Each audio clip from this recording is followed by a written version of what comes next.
Pour célébrer l'année France-Corée, le Musée des Arts Décoratifs à Paris organise l'exposition Korea Now. La Corée du Sud entre dans une nouvelle ère. Elle joue aujourd'hui avec ses codes ancestraux pour délivrer une vision moderne de la mode, du graphisme, du design. Tel ce bureau fait de bois et de pierre, dans la plus pure tradition taoïste d'osmose avec la nature. Ces 5 jarres, aux 5 couleurs de l'artiste Chang Hae-cho, reprennent le meilleur du savoir-faire coréen, l'art de la laque. Il applique sur ce textile en chanvre une première couche de laque qu'il va poncer.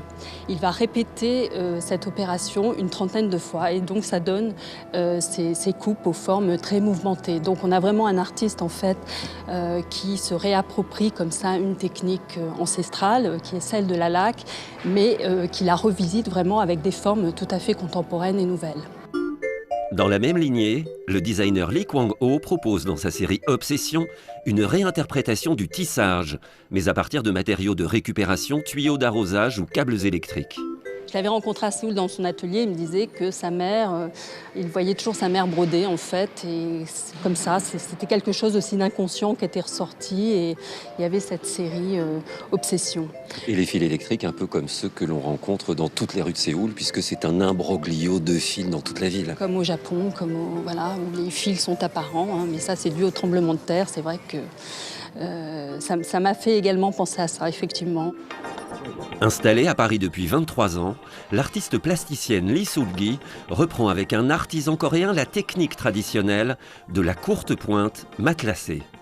Les motifs sont inspirés par des proverbes coréens, comme celui-ci, même devant un beau paysage, si vous avez le ventre creux, vous n'y voyez rien. Être écrasé par une paire de ciseaux, qui veut dire faire un cauchemar. Voilà. Donc, en fait, ça désigne le moment très précis où on vient de faire un cauchemar et on n'arrive pas à se lever. Donc, c'est encore pire que faire un cauchemar. En termes de prêt-à-porter, la Corée serait plutôt un songe exquis.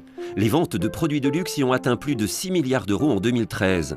La partie mode de l'exposition est organisée autour de la spiritualité, des couleurs et de la vivacité du hanbok, le vêtement traditionnel.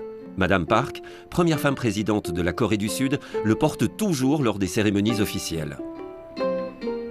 C'est une façon de communiquer avec le monde contemporain, puisque la création de mode s'inspire aujourd'hui du hanbok. Donc ça introduit un élément profondément identitaire dans un discours collectif et universel. C'est aussi une silhouette qu'on retrouve dans le défilé Chanel que Chanel a présenté à Séoul en mai 2015. Un univers coloré, codifié. Chanel a repris le jaune, le noir, le bleu, le blanc, le rouge. Le rouge, l'énergie du yang, masculin, dynamique, stable. Mais c'est aussi la couleur de la virginité, de la passion, de la spiritualité qui inspire depuis les années 90 le créateur de mode Lee Sang-bong. Il s'est inspiré, lors d'une collection précédente, du costume de chaman pour composer ces différentes tenues féminines chargées de grelots, de franges que l'on trouve effectivement dans le costume des chamans, qui peuvent être des hommes ou des femmes. Les Coréens ont une culture du maintien, de la formalité dans les rapports humains. Les défilés de cour étaient des événements majeurs jusqu'au 19e siècle. À la différence des princes occidentaux, qui sont habillés près du corps, suivant les formes des armures articulées, les autorités coréennes sont vêtues avec générosité. On a des silhouettes qui sont très amples et qui sont majestueuses.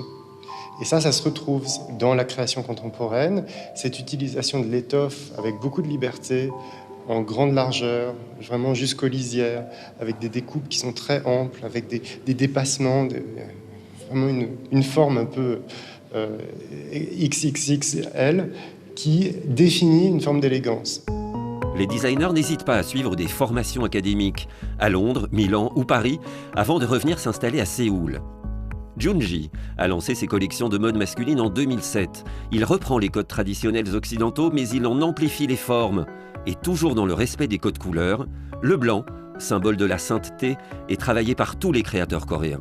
Jin Tae-ok, par exemple, cette femme qui a toujours été inspirée par une chemise de son frère séchant au soleil. Moi, je trouve que cette image est très très belle parce que ça renseigne sur son image du corps. C'est un corps qui est là, mais qui est peut-être pas là, qui est un peu transparent.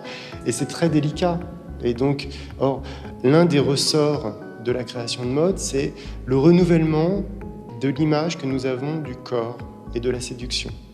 Et je pense que les Coréens arrivent à un moment intéressant, et parce que ça parle de ça. Il y a quand même un corps un petit peu présent, absent, on ne sait pas trop, mais c'est peut-être celui après lequel tout le monde court. La Corée est donc à l'honneur dans tout Paris et pas qu'au musée. Pour preuve, cette création florale de Julien Moulier, le fleuriste des stars. Un hortensia noir, l'énergie du yin, du féminin, des jacinthes bleues, symbole de l'intégrité et de l'ambition, des hortensias blancs pour la sérénité et la paix, les anémones rouges, l'énergie du yang, et au centre, des roses jaunes, la couleur de l'excellence, un bouquet parfait pour célébrer une nouvelle capitale de la mode.